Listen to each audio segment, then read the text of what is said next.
தமிழ் மக்களுக்கு வணக்கம். டெல்லியில் நடக்குகின்ற பரபரப்பு. இன்னைக்கு காலையில தான் டெல்லி பரபரப்ப பத்தி பேசிக்கிட்டு இருந்தோம். இன்றைக்கு அந்த ஃபுல்லாவே இந்த பரபரப்பு இன்னைக்கு மட்டும் இல்லங்க. நாளைக்கு பார்த்தீங்கன்னாக்க நிறைந்த அமாவாசை தினம் அப்படின்றதுனால, நாளைக்கும் நிறைய அரசியல் முடிவுகள் எடுக்க எடுக்க போறாங்க. அதெல்லாமே நமக்கு தெரிய வரப்போகிறது. இதெல்லாமே நடந்துகிட்டு இருக்கிறதுனால, தொடர்ந்து நம்ம வந்து தொடர் சங்கிலியாக வீடியோக்களை போட்டுக்கிட்டு இருப்போம்.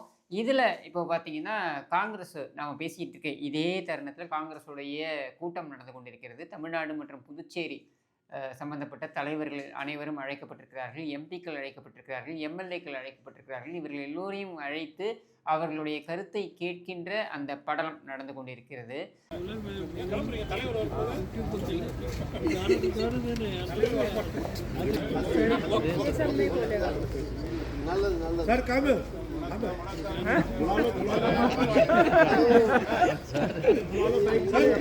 இதுல மாணிக்கம் தாகூர் பார்த்தீங்கன்னா, இன்னைக்கு காலையில அவர் வந்து ஒரு ட்வீட் போட்டிருக்காரு. என்ன சொல்லியிருக்காருன்னா, நான் டெல்லிக்கு பயணமாகிறேன். மதுரையிலிருந்து டெல்லிக்கு போவது எதற்காக என்றால், காங்கிரசுக்கு உரிய முக்கியத்துவம் வழங்கப்பட வேண்டும். அதாவது திமுகவுடைய கூட்டணியில நாம இருக்கிறோம் என்றாலும் கூட, திமுக கூட்டணியில நமக்கு ஆட்சியில் பங்கு, அதிகாரத்தில் பங்கு அப்படின்றது நமக்கு கிடைக்க வேண்டும் என்பதைத்தான் நாங்கள் பிரதானமாக வைத்து பேசப் போகிறோம் அப்படின்றது திட்டவட்டமாக தெரிவித்து விட்டு தான் அவர் போகிறார்.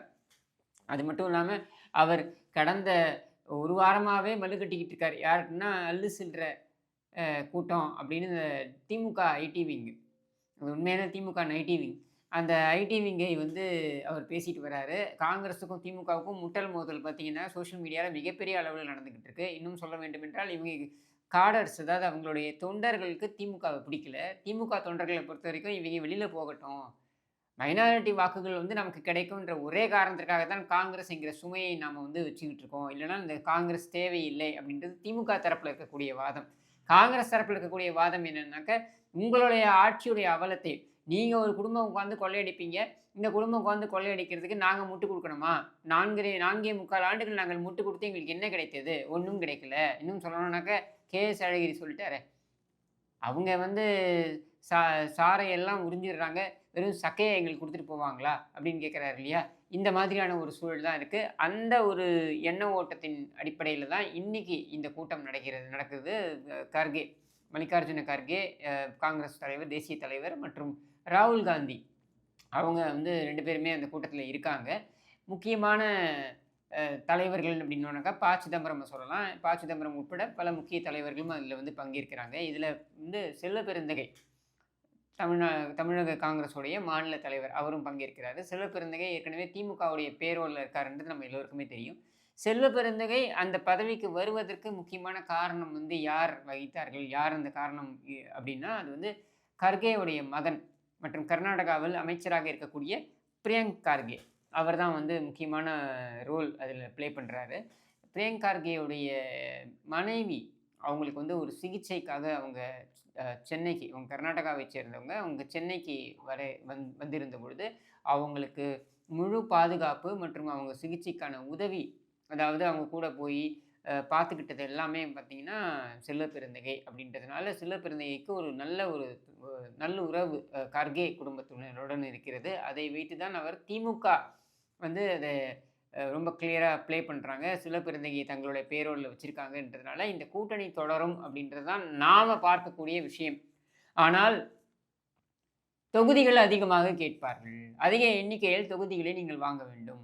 3 அமைச்சரவையை எங்களுக்கு கொடுக்க வேண்டும். இப்படின்ற டிமாண்ட் எல்லாம் வைப்பாங்க. இதில அமைச்சரவையில் இடம் அப்படின்றதுக்கு திமுக ஒப்புக்கொள்ளுமான்றது தெரியல. எனக்கு தெரிந்து அதற்கான வாய்ப்புகள் ரொம்ப கம்மி. ஆனால் இந்த தொகுதிகள் அதிகப்படுத்த வேண்டும் அப்படின்றது இப்போ 25 தொகுதிகள் அவங்க வாங்கியிருக்காங்க. 25ல 26 குடுத்தாலும் அதிகமான தொகுதி தானே. அப்படித்தான் திமுக யோசிக்கும். அதுக்கு மேல கொடுப்பதற்கு அவர்கள் உடன்படுவார்களா அப்படின்றது சந்தேகம் தான். ஏன்னா, திமுகவை பொறுத்தவரைக்கும் கம்யூனிஸ்டுகளும் அதிக தொகுதிகளை கேட்கிறார்கள். விசிகாவும் அதிக தொகுதிகளை கேட்கப் போகிறது என்கிற நிலையில, அவங்க வந்து காங்கிரசுக்கு கூடுதல் தொகுதிகளை கொடுப்பார்களான்னு தெரியாது. மேபி ஒரு அஷ்யூரன்ஸ் குடுக்கலாம். என்னன்னாக்கா 2029 நாடாளுமன்ற தேர்தல்ல நாங்க வந்து அதிக இடங்களை வந்து காங்கிரசுக்கு ஒதுக்குறோம். இப்ப 10 ஒதுக்கியிருக்கோம். அது மேபி 12, 13ன்னு கூட நாங்க ஒதுக்குறோம். அந்த சமயத்துல அத பார்த்துக்கலாம். ஆனால் இப்பொழுது சட்டமன்ற தேர்தல் அப்படின்றதுனால எங்களுக்கு வந்து கூடுதல் இடங்கள் அப்படின்றது இவ்வளவு தான் கொடுக்க முடியும்னு சொல்லிட்டு 26 அவங்க ஆஃபர் பண்ணுவாங்க. எனக்கு தெரிந்து 28லிருந்து 30க்குள்ள அது செட்டில் ஆகும். ஆனால் குறைந்தபட்சம் 35 தொகுதிகளாவது பெற்றுவிட வேண்டும் அப்படின்றது தான் காங்கிரஸ் தரப்பிலிருந்து எதிர்பார்ப்பாக இருக்கிறது. எவ்வளவு வாங்குறாங்கன்றத பார்ப்போம். நமக்கே இது நல்லா தெரியும். 63 தொகுதிகளை 63 நாயன்மார்கள்னு சொல்லி கருணாநிதி எப்படி குடுத்தாரு, அந்த தேர்தல்லன்னு. அந்த தேர்தல்ல பார்த்தீங்கன்னாக்கா 2011 தேர்தல்ல பார்த்தோம்னாக்கா, காங்கிரஸ் வந்து வ 63 தொகுதிகளை அடித்து பிடுங்கி, பாமகவுக்கும் கூடுதல் தொகுதிகளை குடுத்து, இப்படியெல்லாம் வாங்கினதுக்கப்புறம் திமுக நின்ற தொகுதிகளே பார்த்தீங்கன்னா, 118 தொகுதிகள் தான். அதாவது 117 தொகுதிகளை பெற்றால் அறுதி பெரும்பான்மைங்கிற சூழ்நிலையில, வெறும் 118 தொகுதிகள்ல தான் திமுக போட்டியே இட்டது. இன்னைக்கு இவங்க சொல்றாங்க இல்லையா, ஆட்சியில் பங்கு என்பதை எல்லாம் திமுக என்றைக்கும் வந்து உடன்படாது. அது மட்டுமல்லாமல் நாங்கள் வந்து மாநிலத்தில் சுயாட்சி, மத்தியில் கூட்டாட்சி என்கிற தத்துவம் தான் எங்களுடைய பிரகடனம் என்றெல்லாம் சொல்கிறார்கள் இல்லையா? இவங்க 118 தொகுதியில தான் போட்டியிட்டாங்க. 80ல் 1980லயும் அதே மாரி இந்திரா காந்தி அம்மையாருடன் கூட்டணி போட்ட பொழுது 112 தொகுதியில தான் போட்டியிட்டாங்க. காங்கிரஸ் 114 தொகுதியில போட்டியிட்டது. அப்போ இவங்களுடைய இந்த காங்கிரஸ் அடித்து பிடுங்கக்கூடிய இடங்கள் அப்படின்றது தான் இவங்களுக்கு மிகப்பெரிய பிரச்சனையாக இருக்கிறது அப்படின்றத தொடர்ந்து திமுக உணர்ந்து தான் வருகிறது. ஆனால் வேறு வழி இல்லை. மைனாரிட்டிகள் காங்கிரஸ் இருந்தால் அந்த கூட்டணியில் பயணிப்பார்கள் அப்படின்ற ஒரு எண்ண ஓட்டம் இருக்கிறதுனால வேறு வழி இல்லாமல் காங்கிரஸை அகாமடேட் செய்ய வேண்டிய இடத்திற்கு தள்ளப்பட்டிருக்கிறார்கள்.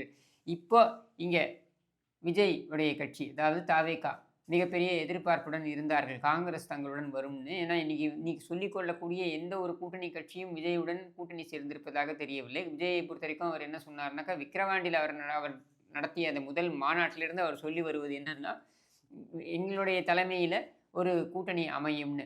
என்னதான் காங்கிரஸ் மனதளவில் விரும்பினாலும், நாஞ்சில் சம்பத் சொன்னார் இல்லையா, நாங்கள் வந்து என்னிடம் வந்து ஒரு காங்கிரஸ் தலைவர் சொன்னார், நாங்கள் காதலிப்பது வந்து தாவேகாவை தான், ஆனால் நாங்கள் மணந்திருப்பதையோ திமுகவை அப்படின்னு சொல்லிட்டு அந்த மாதிரியான ஒரு கையேறு நிலையிலலாம் வந்து காங்கிரஸ் இருக்கிறது. அது விஜய்க்கும் ஒரு இக்கட்டான ஒரு சூழலை ஏற்படுத்துகிறது. என்ன அப்படின்னா, விஜயை பொறுத்த வரைக்கும் அவர் வந்து எனக்கும் திமுகவும் தான் போட்டி அப்படின்னு சொல்லும் பொழுது, திமுக 14 கட்சி கூட்டணியுடன் நிற்கப் போகிறது என்கிற சூழல்ல, அவருக்கு எதிராக பிரதான எதிர்க்கட்சியான அதிமுகவும் கூட்டணிகளை உருவாக்கி கொண்டுள்ள நிலையில, விஜய்க்குன்னு என்ன கூட்டணி கிடையாது அப்படின்னா, என்னதான் அவர் செய்ய போறாரு அப்படின்ற ஒரு கேள்வி வருது. அது அடுத்த ஒரு டாப்பிக்கா நம்ம அடுத்தது பேசுவோம். இதுக்காக விஜய் ஒண்ணுமே இல்லைன்னு நம்ம வந்து கழிச்சு கட்ட போறதில்ல. விஜய்க்கும் அவருக்கான முக்கியத்துவம் இருக்கத்தான் போகிறது.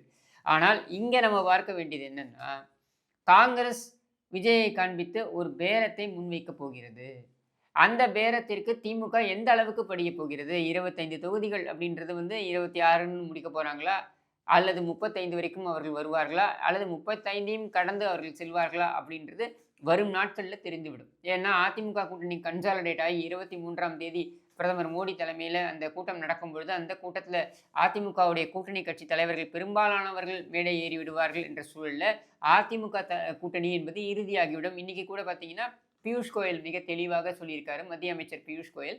அவர் சொல்லிவிட்டார், 23ஆம் தேதி பாஜக, அதிமுக உடன்படிக்கை என்பது என்ன தேர்தல் எண்ணிக்கை உடன்படிக்கையும் கூட முடிவாகிவிடும் அப்படின்னு சொல்லிவிட்ட நிலையில, இந்த கூட்டணி உறுதியாகிவிட்ட சூழல்ல அந்த கூட்டணியும் உறுதிப்படுத்த வேண்டிய இடத்திற்கு தள்ளப்படும்.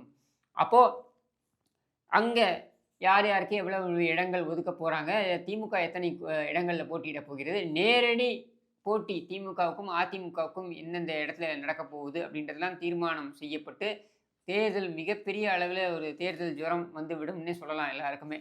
அப்படி இருக்கக்கூடிய சூழல்ல இப்போ விஜய் என்ன செய்ய போகிறார் அப்படின்ற கேள்வியும் வந்து இருக்க போகிறது. இதில் காங்கிரஸில் ஒரு தரப்பு விஜய்க்கு ஆதரவாக இருக்கிறார்கள். மனதளவில் அவர்கள் ஆதரவாக இருக்கின்ற சூழலில் அவர்கள் எவ்வளவு தூரம் திமுகவுக்கு உழைப்பார்கள், எவ்வளவு தூரத்துக்கு ஒத்துழைப்பார்கள். ஏன்னா மாணிக்கம் தாக்கூர் எல்லாம் அவ்வளோ மோசமாக திமுககாரங்க பேசியிருக்காங்கன்ற சூழலில் அவர் அந்த தொகுதியில் என்ன உதவ போகிறார்?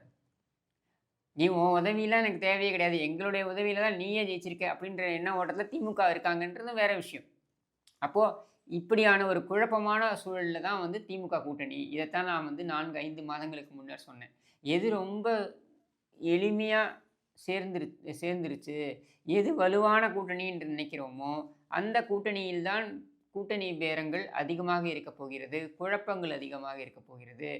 ஆரம்பம் முதலே குழப்பமாக எது தென்படுகிறதோ, அதில பார்த்தீங்கன்னாக்கா இறுதி வடிவம் அப்படின்றதுல வந்து உங்களுக்கு ஸ்மூத்தா போயிடும். ஆரம்பத்திலேருந்து நாங்க ஒண்ணா தான் இருக்கோம்னு சொல்றான் பாருங்க. அந்த இடத்துல தான் பிரச்சனை. ஏன்னா, அவன் ஒண்ணா இருக்கிறதற்கு என்ன காரணம் இருக்க முடியும்? என்ன அப்படியே ஒரு சிறப்பான ஆட்சி நடக்கிறதா?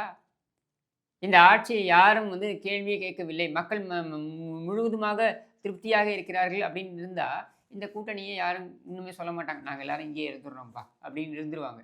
ஆனால் அப்படியான ஒரு ஆட்சி நடக்கல. மக்கள் மத்தியில மிக கடுமையான ஒரு எதிர்ப்பு அலை வீசுகிறது அப்படின்ற ஒரு சூழல்ல, இந்த சுமையை நாம ஏன் சும்மா சுமக்கணும்? அப்ப நமக்கு கூடுதலா இடம் குடுக்கட்டும். கம்யூனிஸ்ட் கூடுதலா இடம் கேட்கிறான். விசிக கூடுதலா இடம் கேட்குது. காங்கிரஸ் இப்போ ஆட்சியில பங்கு, அதிகாரத்தில் பங்கு என்று கேட்கிறார்கள். உங்களை நம்ப முடியாது அப்படின்னு சொல்றாங்க. ஏன் நம்ப முடியாதுன்னு சொல்றாங்க? நீங்கள் 4.25 ஆண்டுகள் ஆட்சி நடத்தியதில் எங்களுக்கு உடன்பாடு இல்லை என்றாலும் உங்களுடன் தொடர வேண்டுமா? அப்படின்ற கேள்விய வச்சிருக்காங்க. இப்படி எல்லாம் இருக்கிற சூழல்ல தான், அங்க இவங்க வந்துட்டு இந்த கோரிக்கையை வலியுறுத்துகிறார்கள். அது எவ்வளவு தூரம் ராகுல் காந்தி அதற்கு உடன்படுவார்? எவ்வளவு தூரம் ராகுல் காந்தி அதை அந்த கோரிக்கையை திமுகவிடம் வலியுறுத்துவார்? அப்படின்றத வரப்போற நாட்கள்ல பார்ப்போம். ஸோ இன்னைக்கு இப்போ லேட்டஸ்ட் நியூஸ் டெல்லி லீக்ஸ் என்ன சொல்கிறது என்றால், திமுகவுடன் தான் காங்கிரஸ் பயணிக்கப் போகிறது அப்படின்றது இறுதியாகிவிட்டது அப்படின்னு தான் நமக்கு தெரிய வருகிறது என்று கூறி விடைபெறுகிறேன். நன்றி.